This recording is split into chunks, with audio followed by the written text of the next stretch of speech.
have some good news and bad news. The good news is we are in the midst of unprecedented change, and that's exciting. The bad news is we are in the midst of unprecedented change, and we are totally unprepared. Look at these people. None of them exist. Or these Obamas. None of them are real. These videos are known as deep fakes. They were made by artificial intelligence. And all of this is thanks to this guy, Ian Goodfellow. He's the researcher who invented the algorithm that makes deepfakes possible. Now, a single person can do what used to require an entire team of CGI artists. It's amazing, right? This is Rana Ayyub. She's an investigative reporter based in Mumbai. In April of 2018, an 8-year-old Kashmiri girl was raped, and Rana criticized the government for how it responded. Within days, a copy of her face was digitally stitched into a porn video. The deepfake went viral, and Rana received such intense rape and death threats that she had to go dark for several months. Ian never intended for any of this to happen. So how could things go so terribly wrong? I am the senior artificial intelligence reporter at MIT Technology Review.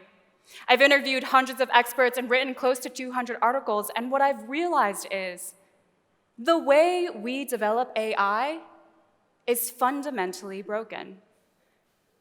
All technologies have good and bad effects, even when that's never the intention. Think of cars. Cars were invented to move us around, but when they first grew popular, they also increased the death rate of roadway accidents. Now, historically, we've had a mechanism for dealing with this, a process for making technology more good and less bad. It looks like this, a feedback loop between two sides. First, tech people invent something, the invention is deployed, and it has some impact on society. Then social experts evaluate that impact, and they raise concerns. And this leads to a debate which goes on until some fix is proposed. Regulators then turn that proposal into regulation, and tech people modify their technology to make it better. This is exactly what happens with cars. Cars were invented, people started driving them, and then some of them died from car crashes.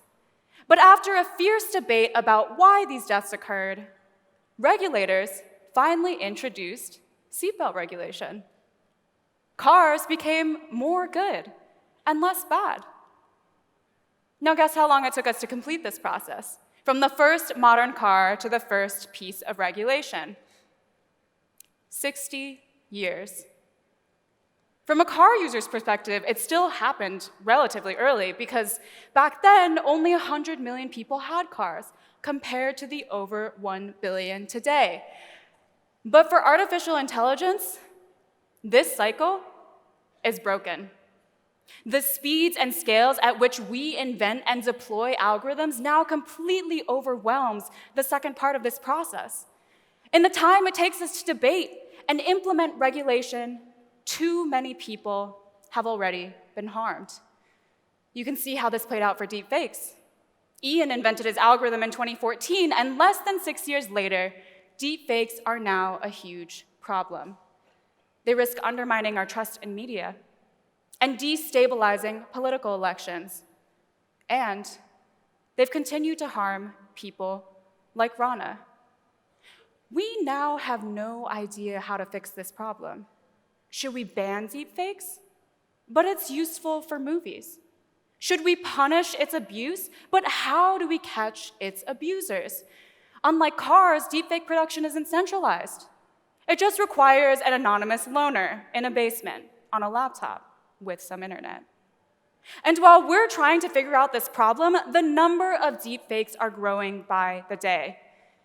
As of December, there were 17,000 deepfake videos on the internet. Over 90% of that was deepfake porn. And all of that porn targets women. The way we develop AI is fundamentally broken.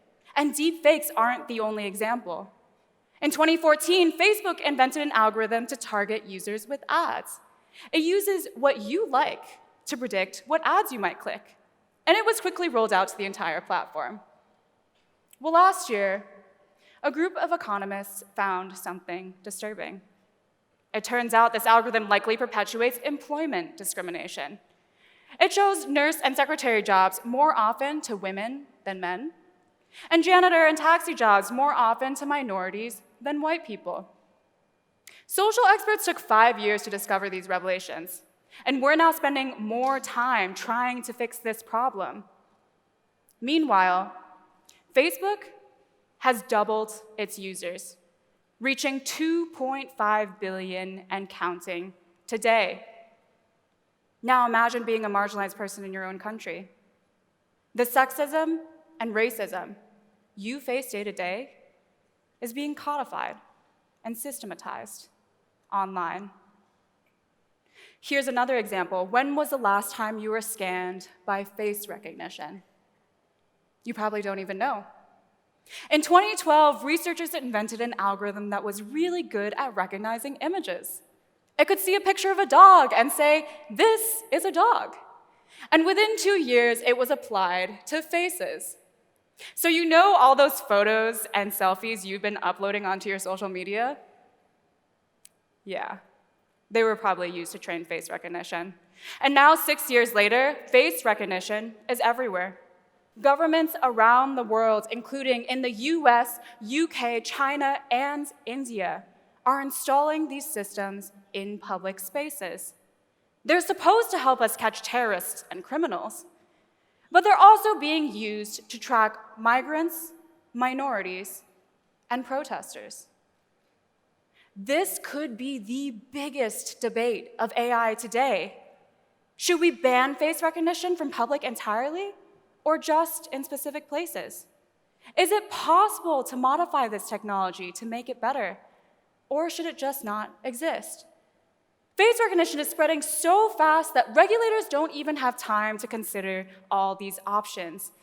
In the European Union, regulators are considering a public ban on face recognition for 5 years, just to buy themselves more time. Think about that. If we have to temporarily ban a technology to fix it, we must be doing something wrong. So what do we do? How do we fix this process? Well, we shouldn't start the debate after a technology is deployed. We should be starting it before. And we shouldn't wait to observe the impacts. We should be anticipating them. And that means tech and social experts shouldn't be on opposite sides. They should be together at the very beginning. Because we live in a world where tech problems are social problems, and social problems are tech problems. And yet we've been building algorithms that choose where we live, where we work, whether we are criminals, what we believe, fundamental questions to the fabric of our society, without even considering society itself. So we need to break down this divide between technical and social experts. Tech companies and tech teams need to hire both. Social experts are the ones who understand how historical technologies have impacted society, and that will help us better predict how emerging technologies will too. Unfortunately, some tech companies are just beginning to do this. But the pace of technology will only get faster. We need to get ahead of this. We need more than interdisciplinary teams. Ultimately, we also need interdisciplinary people. There should be no more tech people and no more social people. In the age of AI, our education needs to teach future tech builders to be both.